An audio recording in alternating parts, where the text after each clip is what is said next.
I thought I was being careful, but this may be the reason I never go on another online date ever again. One week I was feeling a little lonely, a bit more than usual. I was talking to some of my girlfriends about it and they suggested I downloaded a dating app. I shrugged it off at first because I never really believed those apps would work for me. I'm already pretty paranoid as it is, and I would have a hard time trusting someone I met on the internet. Fast forward a couple weeks, I started to get curious, so I downloaded this app called Hinge. I didn't swipe right on just anyone, and I never gave out my number too quickly. If a guy seemed pushy or came on too strong, I unmatched and moved on. But the truth is, when you're young and single, it's easier to let your guard down when someone feels different. After quite a bit of left swiping, getting past all the mirror selfie guys and the hookup culture guys, that's how I ended up meeting Daniel. His profile was simple. A couple of hiking photos, a picture with his niece, and a bio that said, "Looking for someone genuine, not here for hookups." Compared to the usual guys I saw in the one-worded prompts, it felt refreshing. We had matched on a Tuesday night. He messaged me almost right away. Finally, someone who doesn't look fake. I laughed. It wasn't the typical opener I'm used to, but it was something different that got the conversation to flow. Over the next week, we talked every day. He wasn't overly charming, but he was attentive. He remembered little things like how I hated coconut, but I loved Thai food. He'd send me songs he thought I'd like, and pictures of his dog sprawled across the couch.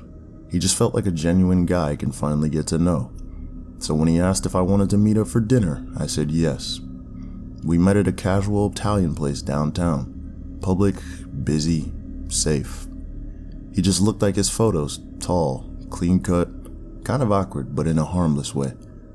The dinner at this restaurant was amazing. He knew I liked Italian and he picked an excellent place to impress. We talked about work, favorite movies, travel dreams. He was easy to be around. Though there were moments his eyes lingered on me a little too long, I just brushed it off as nerves. After about an hour and a half, we were wrapping things up. The bill came and he picked up the tab like a gentleman.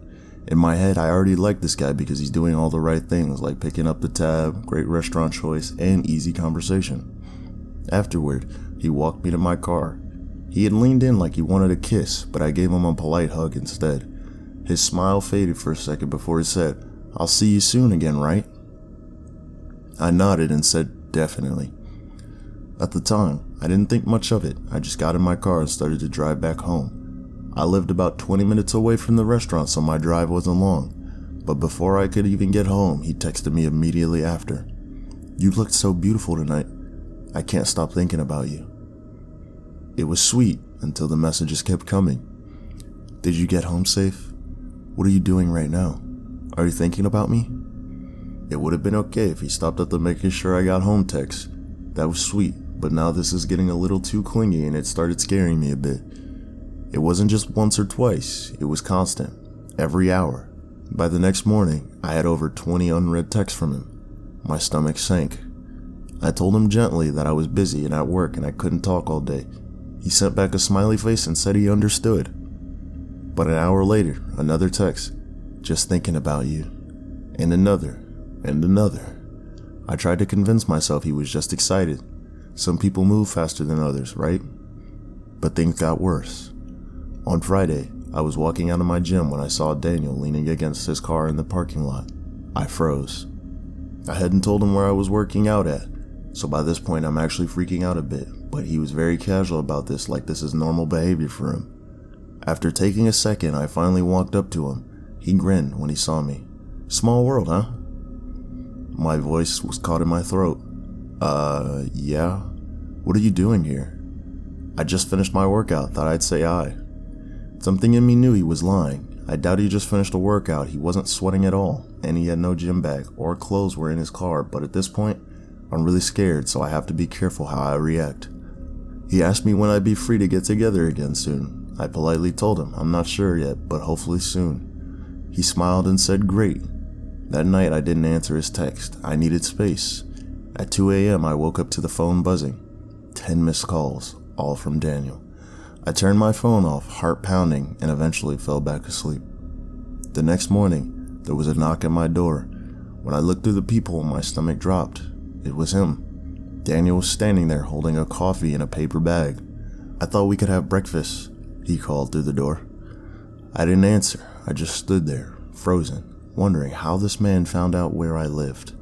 He knocked again, louder this time. Come on, don't be like that. I drove all the way here. I backed away slowly, trying not to make a sound. After what felt like forever, he finally left. But when I went outside later, there was a note stuck under my windshield wiper. You don't have to play hard to get. I know you feel it too. After that, he was too far gone to recover from this creepiness, so I went along and I blocked his number and blocked him from Hinge. For a few days, it was quiet. I started to breathe again, thinking maybe it was over. Then the messages started coming from new numbers, always the same tone, always him. Why aren't you answering me? You think you can ignore me? I saw you at Target. That dress looked amazing on you. I hadn't seen him, but he had seen me, and that made him even more creepy to think about. Even the slightest thought of him watching me made my skin crawl. One night, I came home late from work. As I pulled into my apartment complex, my headlights swept across the lot, and I saw him. I thought maybe I was going crazy, but I saw him in a silver car, and for sure knew it was him sitting there 2 rows over. He didn't flinch when my lights hit him. He just sat there, staring. I panicked. Instead of parking, I drove straight past and out the other exit. My hands were shaking so badly I could barely grip the wheel. I ended up crashing at my friend's place that night. When I came back the next morning, there was another note on my door. You don't need to run from me. I'm patient. I'll wait. That's when I went to the police. I showed them the texts, the notes, everything. They filed a report but told me unless he physically harmed me, their hands were tied. A restraining order was an option, they said, but it could take weeks. I felt sick. That night, I pushed a chair under my doorknob and left every light in my apartment on. I didn't sleep. Around 3 a.m., I heard it. A soft scrape at my balcony door. My heart stopped. Too scared to even look, I grabbed my phone with shaking hands and dialed 911. By the time the police arrived, he was gone, but on the glass, smeared in condensation, were the marks of 2 handprints, his. Watching me from the other side, I moved in with my sister the next week, changed my number, got rid of most of my social medias. It's almost been a year since then. Sometimes I let myself believe he's gone, that maybe he finally moved on to someone else, but every once in a while, a random account views my private stories, no posts, no followers, just watching. And sometimes, late at night, I swear I see the same car parked across the street, engine off, lights off, just waiting.